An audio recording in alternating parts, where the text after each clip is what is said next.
So regardless of the type of blood flow restriction device you want to use and whether you want to use that in combination with manual or automatic measurement of limb occlusion pressure, there are some device non-negotiables, I believe. So the first one is that a blood flow restriction device must be able to quantify pressure in units, whether that be millimeters of mercury or HPA or some other form of pressure measurement.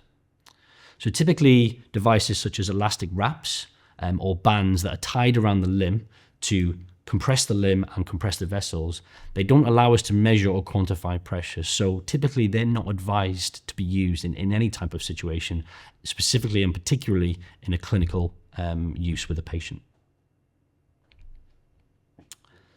And whatever device you use, it must facilitate measurement of limb occlusion pressure, whether that be via manual methods or via automatic methods, which we've just briefly looked at. So, if we're going to use blood flow restriction exercise to try and target or achieve a particular adaptation, it's important that we understand what's happening within the muscle. It's important for you as the user or clinician to understand, and the researcher to understand why you're using it. But typically if we're using it with a patient, you'll often find they'll question why you're using this technique, which causes a bit of discomfort within the limb. So it's important that you can explain to them why you're using it and why it's working in the way that it is. So, typically when we perform low intensity type exercise, we are primarily recruiting our slow twitch muscle fibers, and they use oxygen to produce energy through aerobic metabolism. This is highly efficient. We can produce a lot of energy and we don't particularly produce a high amount of metabolites or byproducts. So we can perform this type of exercise for a very, very long period of time. But because it's a low intensity form of exercise, it doesn't provide a high level of metabolic stress.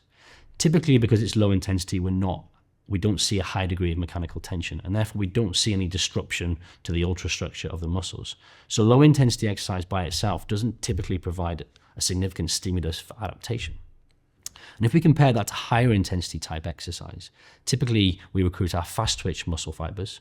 We're producing energy anaerobically, so we get a buildup of metabolites and byproducts, so we get a high degree of metabolic stress.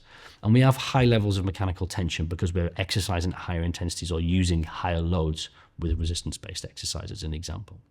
So that's typically what we see as the primary stimulus for triggering muscle adaptation in particular.